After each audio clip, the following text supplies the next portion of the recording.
श्री शिवाय नमस्तुभ्यं। आषाढ़ का महीना चौथा महीना है हिंदू पंचांग के अनुसार। इस महीने में भगवान सूर्य की विशेष रूप से पूजा आराधना होती है और आषाढ़ के महीने में भगवान शिव और भगवान विष्णु दोनों की ही पूजा का विधान है। तो चौथा महीना है और इसी महीने में श्री हरि विष्णु पूरे 4 महीने के लिए देव सोएंगे, यानी देव शयनी एकादशी इसी आषाढ़ महीने में मनाई जाती है। तो आषाढ़ का महीना का शुरुआत हो चुका है और इस महीने में श्री हरि की गोविंदा की इस महीने में पूजा करता है, कभी यमराज का भय नहीं होता। तुलसी अशोक के द्वारा सर्वदा पूजित होने पर श्री विष्णु नित्य प्रति कष्ट का निवारण करते हैं। तो यहीं से चातुर्मास शुरू हो जाता है। पूरे 4 महीने का चातुर्मास में किसी भी तरह का शुभ और मांगलिक कार्य नहीं किए जाते और चातुर्मास होते हैं सावन, भादो, आश्विन और कार्तिक। तो चातुर्मास में जप तप करने का विधान है और शिव जी की पूजा होती है यहाँ से शुरू। तो इस महीने की कथा चलिए सुनते हैं। स्कंद पुराण की कथा अध्याय 2। दाक्षायणी सती उस स्थान पर गई जहाँ पर वह महान प्रकाशशाली यज्ञ हो रहा था। नाना प्रकार के आश्चर्य में कौतूहल से परिपूर्ण पिता के उस भवन को देखकर सती देवी द्वार पर ही ठहर गईं और परम सौभाग्यवान नंदी की पीठ से उतरकर इधर उधर दृष्टि डालने लगी। उन्होंने माता पिता और संबंधी तथा बंधु बांधवों को देखा। माता पिता को मस्तक झुकाकर बड़ी प्रसन्न हुई, फिर अपने अभिमत प्रस्ताव के अनुरूप वचन बोली। पिताजी, जिनसे यह संपूर्ण चराचर जगत पवित्र होता है, उस परम कल्याणमय भगवान शंकर को आपने क्यों नहीं बुलाया? भृगु जी, क्या आप भगवान शिव को नहीं जानते? महामते कश्यप, क्या आप भी महादेव जी से परिचित नहीं है? अत्रि, वशिष्ठ और कर्ण जी, क्या आप महेश्वर की महिमा नहीं जानते? इंद्र, इस समय तुम्हारा क्या कर्तव्य है? भगवान विष्णु, आप तो परमेश्वर महादेव को अच्छी तरह जानते हैं। और ब्रह्मा जी, क्या आपको महादेव जी के पराक्रम का ज्ञान नहीं है? सती की बात सुनकर दक्ष ने कुपित होकर कहा, भद्रे, तुम्हारे बहुत बातें बनाने से क्या होगा? इस समय यहाँ तुम्हारी कोई आवश्यकता नहीं है। ठहरो या चली जाओ। तुम यहाँ आई ही क्यों? तुम्हारा पति जो शिव कहलाता है अमंगल मूर्तिवान स्वरूप है, कुलीन भी नहीं है, वेद से बहिष्कृत है, भूत प्रेत पिशाचों का राजा है, इसलिए इस यज्ञ के निमित्त उनको आमंत्रित नहीं किया गया। विश्व वंदिता सती अपने पिता को शिव की निंदा में संलग्न देख अत्यंत क्रोध में भर गईं और सोचने लगी, जो महादेव जी की निंदा करता है तथा जो उनकी निंदा होती देख चुपचाप सुनता रहे, ऐसे में वो नरक में जाता है और जब तक सूर्य चंद्रमा स्थित है तब तक उस नरक में ही अग्नि में रहेगा। तो मैं इस देह को त्याग दूंगी, अग्नि में प्रवेश कर जाऊंगी। इस प्रकार का विचार करते हुए सती जो है शिव, रुद्र आदि नामों का उच्चारण करने लगी और अग्नि में प्रवेश कर गई। यह देखकर उनके साथ आए हुए समस्त शिवगण हाहाकार करने लगे। ऋषि इंद्र आदि देवता, मरुदगण, विश्वदेव, अश्विनी कुमार, संपूर्ण लोकपाल अवाक रह गए। दक्ष यज्ञ में सम्मिलित हुए सभी ऋषि मुनि इस घटना से भयभीत उठे। इसी बीच में महात्मा नारद जी ने महादेव जी के पास जाकर दक्ष की सारी करतूतें कह सुनाई और सुनकर भयंकर पराक्रम प्रकट करने वाले परम क्रोधवान जगदीश्वर भगवान रुद्र बहुत ही कुपित हो गए। लोक संहारकारी रुद्र ने अपनी जटा उखाड़कर उसे पर्वत के शिखर पर क्रोधपूर्वक दे मारा। जटा उखाड़ने से महायशस्वी वीरभद्र प्रकट हुए, साथ ही करोड़ों भूतों से घिरी हुई कालिका भी प्रकट हुआ। महात्मा रुद्र के क्रोध और निःश्वास से सैकड़ों प्रकार के ज्वर, 13 प्रकार के सन्निपात रोग प्रकट हुए। वीरभद्र ने भयंकर पराक्रमी रुद्र से निवेदन किया, प्रभु आप शीघ्र आज्ञा दीजिए, इस सेवक का क्या नाम है? भगवान रुद्र ने आज्ञा दी, महाबाहु वीर, शीघ्र जाओ और दक्ष यज्ञ का विनाश करो।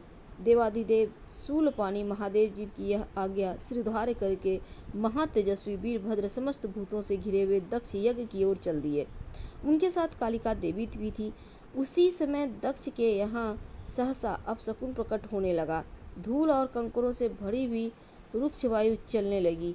मेघ रक्त की वर्षा करने लगा। संपूर्ण दिशाओं में अंधकार छा गया। पृथ्वी पर उल्कापात होने लगे। इस प्रकार अनिष्ट सूचक उत्पात वहां देवता आदि को दिखाई दिए। दक्ष भी बड़ा भय हुआ। वे भगवान विष्णु के शरण में गए और विनय पूर्वक कहने लगे, महाविष्णु, आप हमारे परम गुरु हैं, रक्षा कीजिए। सूर्य श्रेष्ठ, आप ही यज्ञ है, इस महान भय से मुक्त कीजिए। दक्ष के इस प्रकार प्रार्थना करने पर भगवान मधुसूदन ने कहा, ब्राह्मण, इसमें संदेह नहीं है, मुझे तुम्हारी रक्षा करनी चाहिए, किंतु तुमने धर्म को जानते हुए भी महेश्वर की अवहेलना की है।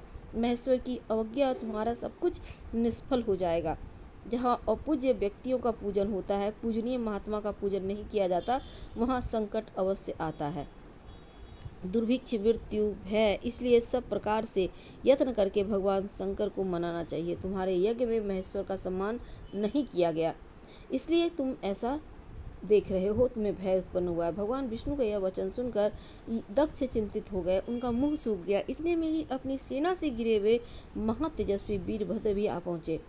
उनके साथ काली, कात्यायनी, ईशानी, चामुंडा, मर्दिनी, भद्रकाली, भद्रा, त्वरिता, वैष्णवी, ये 9 दुर्गाएं और भूतों का महान समुदाय भी था। साकिनी, डाकिनी, भूत, कुष्मांड, करपट, वटुक, ब्रह्म राक्षस, भैरव, क्षेत्रपाल, राक्षस, यक्ष, विनायक, 64 योगिनियों का मंडल, ये सब महान प्रकाशमय यज्ञ मंडल में सहसा प्रकट हो गए। भगवान शंकर ने उन 402 देवताओं के साथ युद्ध आरंभ किया। शंकर के उन देवताओं के साथ युद्ध आरंभ किया और लोकपालों सहित देवताओं ने सभी शिवगणों पर अस्त्र शस्त्र प्रहार किया।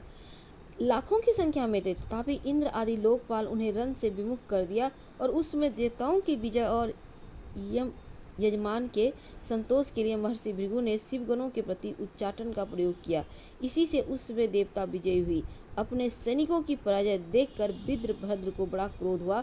उन्होंने भूत, प्रेत और पिशाचों को पीछे करके वृषभास्य को आगे किया और स्वयं भी आगे आ गए। महाबली वीरभद्र ने एक तीक्ष्ण त्रिशूल हाथ में लेकर देवताओं, यक्ष, पिशाच, राक्षसों को भी इस युद्ध में मार गिराया और समस्त शिवगणों ने शूल के आघात से देवताओं को कठिन चोट पहुंचाई। फिर तो संपूर्ण देवता पराजित होकर भागने लगे। सबने एक दूसरे को छोड़कर स्वर्ग की राह ली। केवल इंद्र आदि लोकपाल ही विजय के लिए उत्सुक होकर वहां रहे।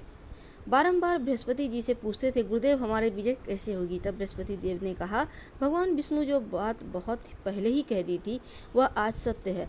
यदि फलस्वरूप में परिणत हुए कर्म का नियामक ईश्वर है, वह आश्रय लेता है। जो करता नहीं है उस पर अपना प्रभुत्व तो नहीं प्रकट करता। कर्म करने वाले को ही ईश्वर फल देते हैं और न कर्म करने वाले को नहीं। तो सदा शिव के स्वरूप जाना जा सकता है। उन्हीं से यह संपूर्ण सुख दुख जगत जन्म और जीवन धारण करता है।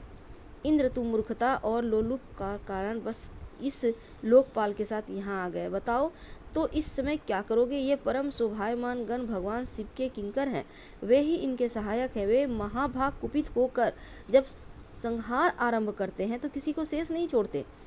बृहस्पति देव का यह कथन सुनकर वे संपूर्ण देवता, लोकपाल, इंद्र भी चिंता में डूब गए और शिव गणों से घिरे हुए वीरभद्र ने कहा, तुम सब देवता मूर्खतापूर्ण यहाँ पर भेंट लेने के लिए आ गए हो। मेरे निकट तो आओ, मैं तुम्हें भेंट देता हूँ। सखे इंद्र, मित्रवर, सूर्य, चंद्रमा, धनाध्यक्ष कुबेर, पासधारी वरुण, यमुना के बड़े भैया यमराज, मैं आप लोगों की तृप्ति के लिए शीघ्र ही भेंट अर्पित करूंगा। यूं कहकर क्रोध में वीरभद्र ने सब देवताओं पर वानों का बौछार आरंभ कर दिया। उन वानों के आघात से पीड़ित होकर वे सब देवता सब 10 दिशाओं में भाग गए। लोकपालों के और देवताओं के पलायन कर जाने पर भगवान विष्णु भी चले गए। फिर वीरभद्र अपने गणों के साथ यज्ञशाला में आए। उस समय देवता, ऋषि, अन्य जो यज्ञोपवी लोग थे, सब लोग भगवान शिव के गणों को परास्त कर दिया। महर्षि भृगु को धरती पर पटक कर उनकी दाढ़ी मूछ नोचने लगे, दांत दिखाकर हंसी उड़ाई। अतः शिवगणों ने उनके सारे दांत उखाड़ दिए। अग्नि पत्नी स्वधा और स्वाहा को अपमानित किया और क्रोध में भरकर उन्होंने और भी ऐसे बर्ताव किए जो वाणी द्वारा कहने योग्य नहीं है। दक्ष महान भय के मारे अंतर्वेदी छिप गए। इस बात का पता लगाने पर रोष से भरे हुए उस वीरभद्र ने उन्हें पकड़ लिया और उनका जबड़ा फाड़कर सिर के ऊपर तलवार से चोट किया। फिर दक्ष के कटे हुए सिर को उन्होंने तुरंत ही यज्ञ कुंड में डालकर जला दिया। उसी यज्ञशाला में एक दूसरे जो देवता, पितर, ऋषि, यक्ष, राक्षस रह गए थे, वे सब शिवगणों के उपद्रव से भयभीत होकर भाग गए। चंद्रमा, ग्रह मंडल, नक्षत्र, तारे, इन सब को शिवगणों ने भगा दिया। ब्रह्मा जी अपने पुत्र दक्ष के शोक से पीड़ित होकर सत्य लोक को चले गए और वहाँ विचार करने लगी, अब मुझे क्या करना चाहिए। इस अपमान के कारण ब्रह्मा जी को शांति नहीं मिलती थी। वह दक्ष के ही पाप का फल है, यह जानकर पितामह ने कैलाश पर्वत पर जाने का निश्चय किया। महातेजस्वी ब्रह्मा जी हंस पर आरूढ़ होकर सब देवताओं के साथ कैलाश पर गए। वहां उन्होंने नंदी के साथ एकांत में बैठे हुए भगवान शिव का दर्शन किया। उनके मस्तक पर जटाजूट शोभा पा रहा था। भगवान शिव को देखकर ब्रह्मा जी दंड की भांति पृथ्वी पर पड़ गए और अपराध क्षमा करने के लिए प्रार्थना करने लगे। और ब्रह्मा जी कहते हैं, आप सबका भरण पोषण करते हैं, आप सबके पितामह हैं, आप ही रुद्र महानीलकंठ वेदा हैं, आपको नमस्कार है। संपूर्ण विश्व आपका है। महादेव, आप ब्राह्मणों के हितैषी हैं और आपके द्वारा दक्ष का वध कैसे हुआ। रुद्र, आप तो गौ ब्राह्मणों के प्रतिपालक हैं, समस्त प्राणियों को शरण देने वाले हैं, रक्षा कीजिए, रक्षा कीजिए। श्री महादेव जी ने कहा, पितामह सावधान होकर मेरी बात सुनिए। दक्ष अपने ही कर्म से मारा गया, इसमें तनिक भी संदेह नहीं, इसलिए किसी को भी कदापि ऐसा कर्म नहीं करना चाहिए जो दूसरों को क्लेश पहुंचाता हो। यूँ कहकर भगवान शंकर ब्रह्मा और देवताओं के साथ कनखल तीर्थ में, जहाँ प्रजापति दक्ष का यज्ञ मंडप था, वहाँ गए। उन्होंने वीरभद्र के द्वारा किया गया सब कुछ देखा और समस्त पितर, यक्ष, गंधर्व और किन्नर जो भी वहाँ जिस अवस्था में पड़े थे, सबको भगवान शिव ने देखा। किसी के अंग भंग हो गए थे, किसी के दाढ़ी मूछ नोच ली गए थे। और वीरभद्र अपने आगे खड़ा देखकर महादेव जी हंसते हुए कहते, वीरभद्र, यह तुमने क्या किया। दक्ष को शीघ्र यहाँ ले आओ। जिसने यह यज्ञ किया उसका वैसा विलक्षण फल प्राप्त किया। शंकर जी के यूँ कहने पर वीरभद्र ने बड़ी उतावली के साथ दक्ष का धड़ लाकर सामने रख दिया। तब शंकर ने कहा, वीरभद्र, इस दुरात्मा दक्ष का मस्तक कौन ले गया। यदि मिल जाए तो कुटिल होने पर मैं इसे जीवित कर दूंगा। यह सुनकर वीरभद्र फिर बोले, भगवान, मैंने उसी समय इसका मस्तक अग्नि में डाल दिया, अब तो इसका शरीर बचा है, किंतु उसका मुख बहुत विकृत हो गया है।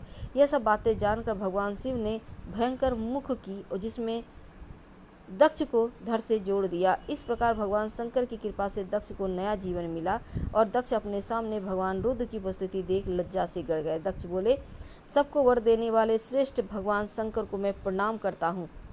शिव को मैं सदा नमस्कार करता हूँ, जो संपूर्ण विश्व के स्वामी हैं, ब्रह्म और स्वरूपमान है, मैं उनको प्रणाम करता हूँ।